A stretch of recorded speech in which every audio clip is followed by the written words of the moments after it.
connaître les coraux. Et puis comme à l'accoutumée. Nanat wa yao. Sommes de nouveau de sortir. Taratu arur arhei. L'oreille est hardie. Restez hardi, Moussaillon. Moussaillon.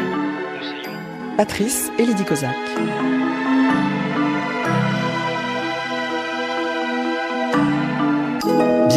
Bienvenue dans l'émission qui ouvre la voie et vos oreilles à toutes les cultures des Outre-mer. Il est des sujets sensibles, douloureux, cruciaux, qui supportent mal le silence, malgré ce que certains préféreraient pour ne pas regarder le mal et la vérité en face. Heureusement, pour verbaliser, dire, exprimer ces réalités, comme les agressions, les violences à caractère sexuel, viol ou inceste, il y a le courage de celles qui prennent la parole, qui témoignent. Je dis celles parce qu'il faut cesser de se voiler la face. Le plus grand nombre de victimes de ces violences restent les femmes, violences perpétrées par des hommes, et il me semble de bon ton que la majorité l'emporte dans cette grammaire-là. Ces agressions ne sont pas l'apanage des Outre-mer, mais le silence sur nos terres déjà chargées de violences historiques est malheureusement encore trop souvent de mise, et il est bon qu'il soit levé. Et notre invité du jour, comme d'autres artistes dont c'est le rôle, lève le silence et le rideau sur ces incestes et ou ces viols subis par enfants, jeunes filles ou femmes qui trop souvent connaissent leur agresseur. Enfant de la Martinique, elle a elle-même connu ces affres et a rompu le silence en parlant, en écrivant et maintenant en mettant en scène, bruyamment, puissamment, vaillamment, afin que tous entendent. Elle nous parlera de sa pièce de théâtre, de la façon dont on représente cet objet-là pour qu'il devienne ce qu'il doit être encore davantage dans nos sociétés, un sujet. Au creux de notre oreille cette semaine, Daniélie Francisque. Daniélie Francisque, bonjour. Bonjour. Votre texte enfin mis en scène, Matrice, texte pour lequel je vous avais rencontré pour la première fois ici même à Limoges, aux Zébrures d'automne. C'est ici aussi que vous délivrez la mise en scène, ce spectacle, cette pièce de théâtre sur votre texte. Est-ce que ça a été 2 bons jours ici à la rencontre pour la première fois du public ? C'était 2 merveilleux jours avec 2 salles pleines et un public extrêmement à l'écoute et réactif. Enfin, c'était une écoute active puisque j'étais assise parmi eux et j'ai senti une écoute très très active et surtout cette merveilleuse récompense que de ces beaux applaudissements à la fin et de multiples témoignages de félicitations du public vraiment.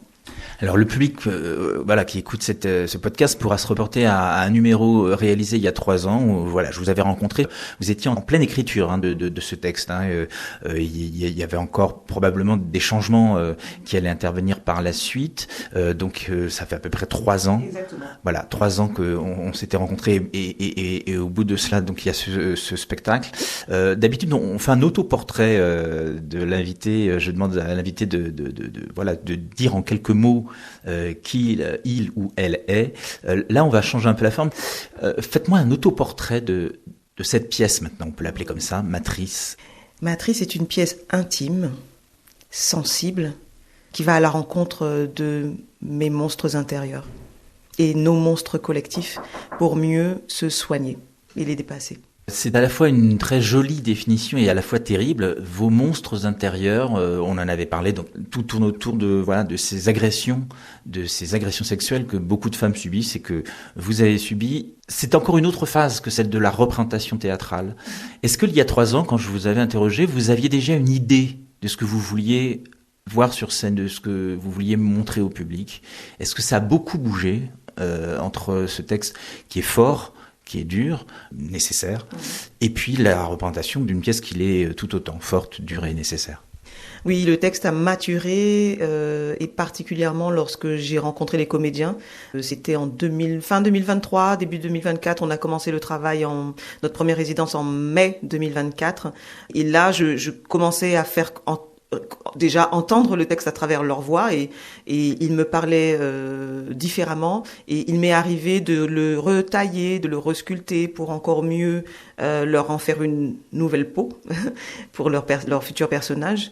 Et au fil du temps aussi, lorsqu'on a mis le corps debout dans l'espace, je me suis rendu compte que le texte tel que je l'avais imaginé quand j'étais assise à l'écrire sous forme de fragments, donc très très fragmentaires, des fragments qui se succédaient, je me suis rendu compte qu'en fait non, c'était pas ça, c'était quelque chose de circulaire, quelque chose qui créait en fait une danse entre ces personnages qui apparaissaient, disparaissaient et traversaient le temps, traversaient aussi des dimensions différentes, à la fois les dimensions du quotidien, mais aussi les dimensions plus oniriques, la dimension de nos cauchemars, plutôt cauchemardesques, la dimension de la nuit. Ce qui nous est venu beaucoup, c'est vraiment ce rapport à la nuit, le crépuscule, et puis plonger dans la nuit, et puis vraiment plonger dans la nuit noire, et parfois on y rencontre des monstres, des créatures, que originellement j'aurais eu tendance à vouloir chasser ou tuer, et là je me suis dit non, peut-être qu'il faut simplement les rencontrer, ces monstres, et les écouter, parce que s'ils hurlent tant en dedans de nous, et nous hantent tant, c'est peut-être parce qu'ils ont besoin d'être entendus, c'est un peu la blesse, quoi, la blessure de l'histoire, les traces que l'histoire coloniale et esclavagiste a laissées aussi dans les corps et dans les matrices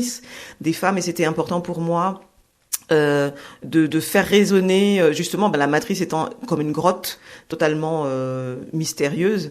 L'idée c'était de plonger en fait dans ce texte mais vraiment il y a toute autre chose qui est apparue au moment où les acteurs ont incarné ces personnages, et puis des rythmes aussi qui m'ont conduite à réduire ou supprimer certaines parties du texte ou en faire éclore d'autres pour encore mieux entendre battre leur corps et leur voix à l'intérieur de ces histoires. Sur scène, 3 femmes, un homme. On a une femme plus âgée. On va dire, et vous allez dire si je me trompe, hein, c'est toujours l'interprétation que j'en ai, même encore 3 ans après, cette fois-ci en voyant les choses sur scène. Mais c'est un peu la femme, j'allais dire la femme un peu éternelle. Alors la femme, en l'occurrence antillaise, martiniquaise, parce que vous avez quand même situé et bien ancré votre propos dans ce lieu-là, avec donc ces histoires, vous l'avez rappelé, colonial, esclavage, etc. Donc cette femme éternelle qui est d'un âge mûr, qui, alors voilà, me semble-t-il, représente un peu toutes les femmes qui sont passées avant et qui ont elles aussi subi des violences et ont vu leur matrice attaquée, abîmée. Et puis il y a 2 autres femmes qui sont, alors je vais le dire comme ça directement, qui sont 2 facettes de vous, 2 moments de votre vie particulièrement durs, l'une enfant, adolescente, et puis l'autre plus âgée. Donc on a la rencontre de ces 3 femmes-là, et puis un homme qui lui représente, j'allais presque dire l'archétype de certains hommes et de certains hommes entiers. Encore une fois, je dis ça parce que tout a été ancré là. Comment vous avez pensé la translation du texte à cette vérité qu'on voit sur le plateau, même si il y a une forme de poésie aussi dans ce que vous avez voulu faire. Tous ces paradoxes-là, vous les avez traités comment ? Avec beaucoup de réflexion, de doutes et de questionnements, parce qu'il s'agissait pour moi, alors à mes yeux, et je laisse ouvert, et j'aime beaucoup cette interprétation, à mes yeux c'est une femme démultipliée en 3. C'est une femme enfant qu'on retrouve adulte, en âge de procréer, et cette grande dame qui finalement regarde ses vies antérieures défiler sous ses yeux pour retraverser ses souvenirs et guérir justement sa matrice qui a été attaquée enfant, effectivement, par des faits d'inceste, et attaquée de nouveau dans sa vie de couple. La question du viol conjugal apparaît effectivement, peut-être une enfant qui a vécu des violences sexuelles, peut-être que dans un couple, elle a du mal à se positionner et se défendre. Enfin, ça crée aussi des conséquences. Et l'idée, c'est de retraverser ces blessures anciennes pour pouvoir poser des mots dessus. Justement, il y a de la poésie, et je crois à la force de la langue, un peu comme ce que Aimé Césaire disait, la poésie comme une arme miraculeuse. Cette parole, elle est incantatoire. La parole que porte cette dame est plutôt incantatoire, et c'est une parole de soin, en fait, qui va effectivement, après avoir revisité ses souvenirs douloureux, poser un baume avec des mots, avec un chant, avec un lyrisme, quelque chose comme ça qui vient couvrir le tout, parce que la question c'est de me dire comment transcender la blessure, et même qui fait écho d'ailleurs justement au-delà des blessures contemporaines de nos parcours de vie, mais à la blessure ancestrale du ventre des femmes, qui étaient violentées dans les plantations depuis la cale du bateau et qui ont dû parfois, comme il y a des fruits aussi qui naissaient de ces viols par les maîtres ou les géreurs, qui se retrouvaient enceintes et qui se retrouvaient parfois à pratiquer des avortements et des infanticides, parfois même comme acte de résistance et de rébellion, en fait, pour éviter que le fruit de leur ventre soit livré au grand système, grande mâchoire esclavagiste. Et comment toutes ces mémoires-là se déposent en fait dans les ventres et c'est toute la complexité de la mise en scène, c'est-à-dire comment faire ressortir, non seulement faire entendre ces histoires, faire exister les liens qu'il y a, les résonances qu'il y a entre les histoires racontées, les récits de ces trois femmes-là. Et puis effectivement l'homme également qui apparaît et c'est pas un personnage que j'ai beaucoup développé, mais comment trouver son lien lui avec la matrice. Lui par exemple, il attend un enfant de sa femme, quoi. C'est pas elle qui attend un enfant, c'est lui. Il a une sorte d'obsession et ce n'est pas forcément expliqué dans la pièce, je laisse le spectateur se livrer à son imaginaire, mais ça m'a même donné envie d'écrire, d'ailleurs c'est sans doute mon prochain projet, écrire une pièce jumelle qui traiterait plus de la masculinité et justement des blessures, de la blesse masculine singulière dans les Antilles. En tout cas, vous n'avez pas rendu ce personnage-là entièrement sombre.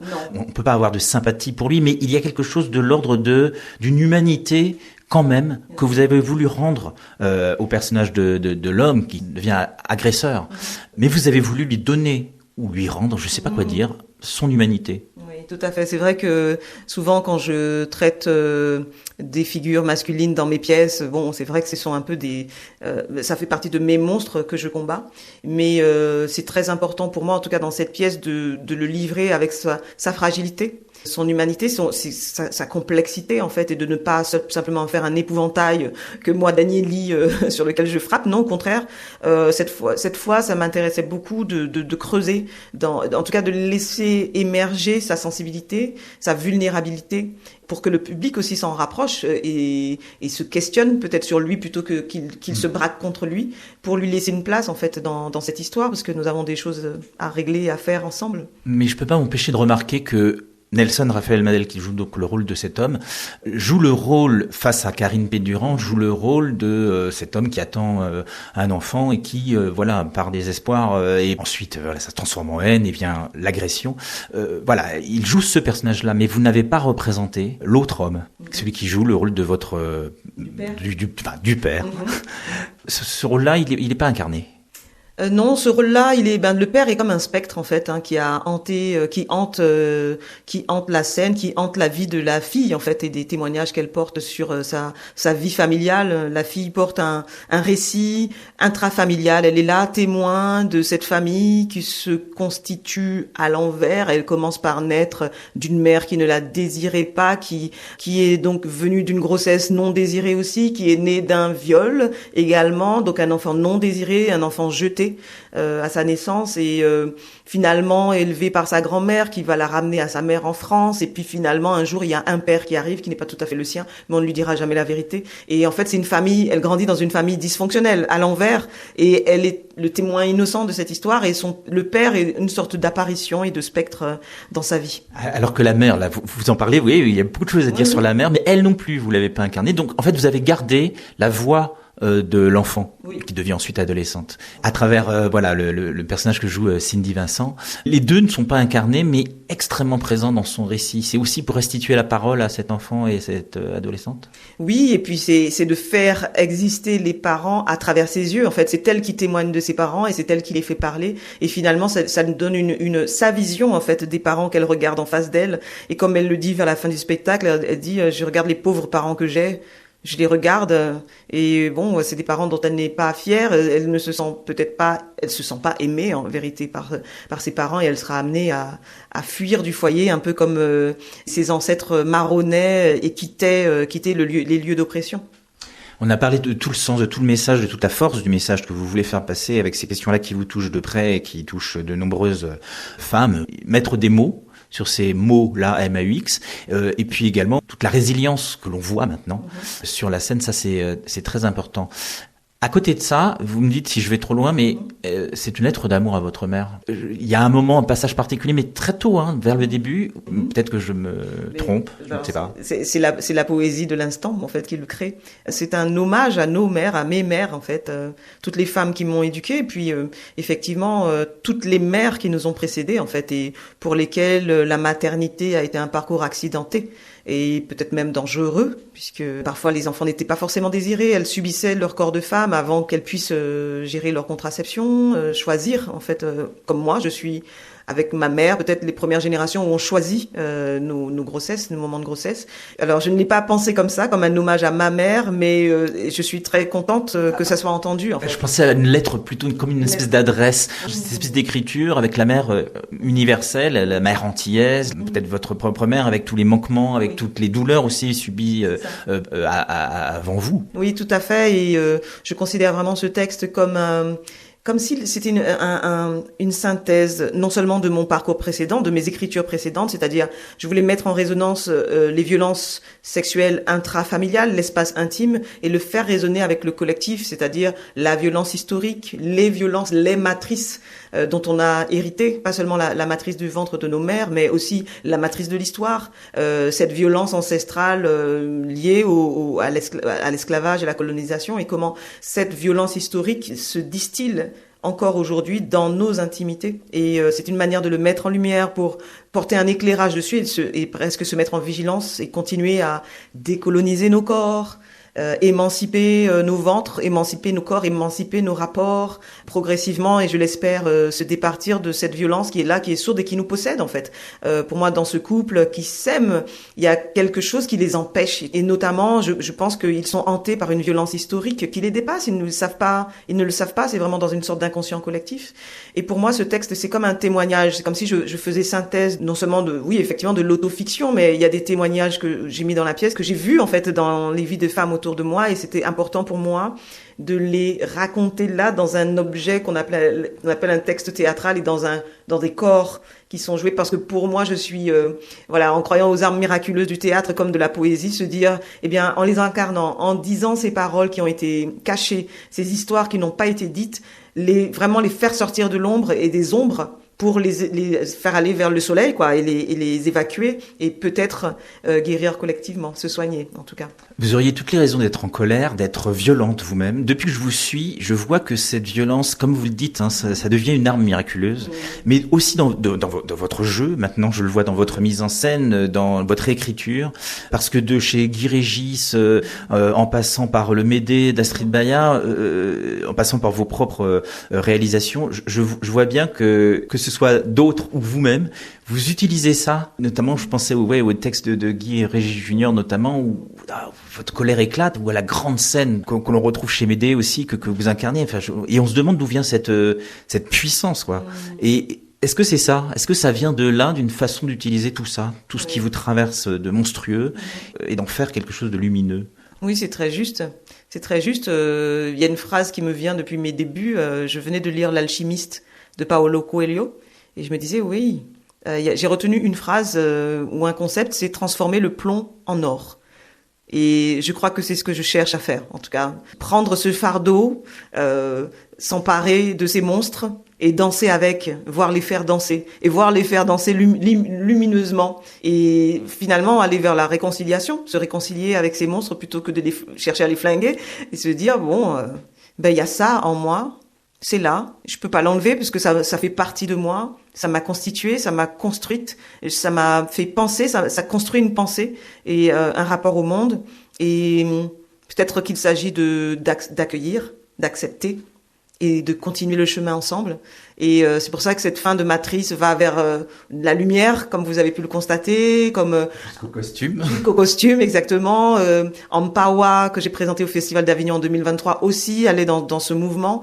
Bon, alors je suis très curieuse de la prochaine pièce que je vais écrire, mais en tout cas, moi, ma volonté, c'est de sortir de l'ombre, sortir de la grotte, quitter les ombres, et en même temps me dire que, comme mes ancêtres qui ont traversé l'enfer, et que j'avais tendance à plaindre, Je me dis, mais ils ont aussi développé des stratégies de survie extraordinaires, en fait, parce qu'aujourd'hui, on a des gens joyeux, on a des gens qui sont très beaux. Il y a aussi de la beauté, en fait, qui naît de ce magma historique et douloureux, qu'il soit individuel, me parlant de moi, mais aussi collectif. Il y a aussi du miraculeux, en fait. Il y a quelque chose de miraculeux. On a réussi à concilier l'inconciliable, en fait. Je trouve merveilleux aussi. Et donc, c'est ce merveilleux-là, cette qualité de merveilleux-là qu'on retrouve dans le texte, d'ailleurs à travers un texte qui parle de ces esclaves qui s'échappent et qui se jettent d'une falaise et puis qui se transforment en oiseaux de feu. Ben c'est ça en fait, c'est quitter la violence, quitter l'ombre et puis s'envoler et puis oser sauter dans le vide et puis se découvrir plus grand qu'on est, quoi. On va faire une première pause musicale, Daniélie Francisque, et toujours évoquer Matrice à travers, parce que dans Matrice c'est du jeu, bien sûr, du jeu avec des comédiens, 4 comédiens et comédiennes au plateau, plus de la danse. Il y a des moments effectivement, d'incarnation et de message aussi qui passent à travers les corps. Et puis il y a de la musique. Et j'aimerais que vous choisissiez un premier extrait, à faire entendre musicalement, pour savoir aussi que Matrice, c'est aussi des sonorités dont vous avez assuré aussi vous la création. Alors, quel moment choisissez-vous ? Je vais choisir le chant, celui qui ouvre en fait le chemin de ces récits et qui ouvre ces mondes et qui convoque aussi les ancêtres, les esprits, tous ceux qui nous ont précédés, tous ceux qui nous entourent encore, je l'entends, toutes ces âmes en peine, toutes ces âmes qui attendent de s'élever, toutes ces âmes blessées, et puis en les reliant avec nous dans une ronde, nous vivants, les descendants, pour aller ensemble vers cette guérison. Extrait.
L'oreille a vu, lu, entendu. C'est l'heure d'entrer dans la petite librairie virtuelle de l'oreille et de piocher un nouveau livre parmi tous ceux qu'Agnès Cornélie, libraire spécialisée dans les littératures des Outre-mer, place de temps en temps pour nous. Alors, quel est le livre à découvrir cette fois-ci ? Bonjour, chère Agnès. Bonjour, Patrice. Alors, c'est une nouvelle production de Raphaël Confiant qui sort donc aux éditions Mercure de France et qui s'intitule Barbès Creole Blues, qui se passe donc à Paris, comme le nom l'indique, et dans le quartier de Barbès-Rochechouart. Et c'est l'histoire donc de 2 Martiniquais, Émilienne et Boris, qui arrivent à Paris, mais qui n'ont pas tout à fait la même trajectoire. Donc, il faut savoir que ça se passe dans les années 60, au moment donc du Bumidum. Bureau des migrations pour les départements d'outre-mer. Voilà, qui incitait fortement des ultramarins à venir dans l'Hexagone pour travailler, mais tout le monde ne réussissait pas forcément à trouver un travail. Et il y a beaucoup de femmes qui sont tombées dans la prostitution. C'est ce qui est arrivé à cette Émilienne là en question. Elle tombe dans la prostitution, dans le quartier de Barbès.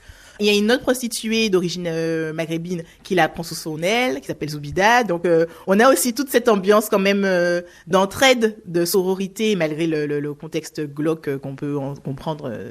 Et donc un jour elle rencontre Boris, qui lui en revanche est un étudiant en philosophie. Donc ils sont pas du tout dans le même monde, mais une idylle nie entre eux.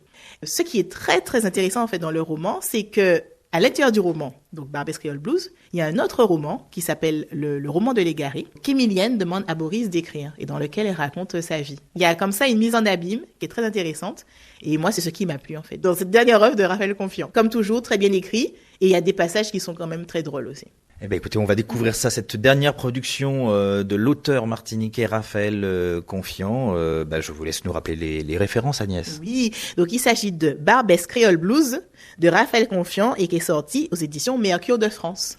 Merci pour cette nouvelle découverte et on se retrouve très vite pour tourner avec vous d'autres pages de nos littératures des Outre-mer. À très bientôt Agnès. À très vite Patrice. L'oreiller hardi, Patrice et Lydie Kozak. De retour auprès de Daniélie Francisque pour la pièce Matrice qui d'un texte est devenu donc ça y est un spectacle. Qu'est-ce qu'il va devenir ce spectacle? Cette pièce de théâtre là a été représentée donc pour 2 fois aux Zébrures de Limoges. On s'interroge toujours sur les difficultés des artistes à pouvoir montrer ce qu'ils font et en particulier quand on vient des Outre-mer, c'est pas toujours évident de monter des tournées.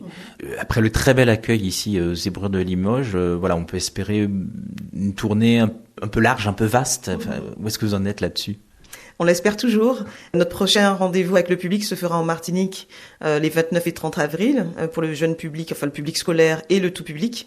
Et déjà, je suis vraiment profondément reconnaissante que les Zébrures d'automne nous aient offert cette possibilité et ces moyens également de résidence, d'accueil, pour vraiment sereinement continuer à travailler sur cette matière.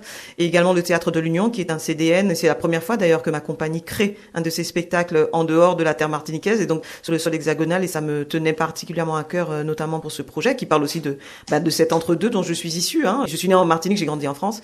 Effectivement, c'est difficile lorsqu'on habite très loin, on ne nous connaît pas, on n'a pas l'opportunité de régulièrement rencontrer ces programmateurs, ne serait-ce qu'ils voient régulièrement notre travail et tout un développement finalement dans notre parcours artistique. Je dis cela, mais il y a tout de même déjà des programmateurs, des professionnels qui suivent mon travail depuis quelques années, depuis 2019 à peu près.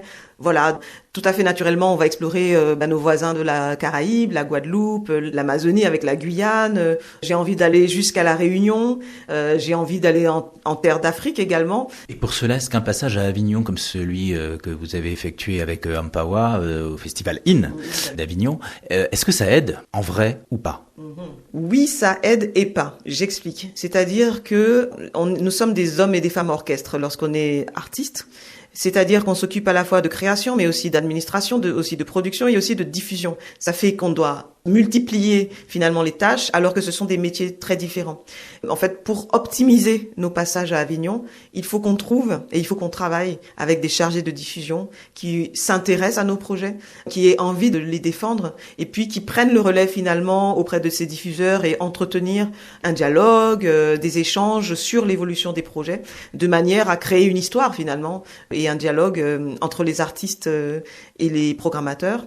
Et c'est ça qui nous manque pour l'instant. Et j'espère, oui, que Matrice se jouera à Avignon. En tout cas, on veut marcher vers ça.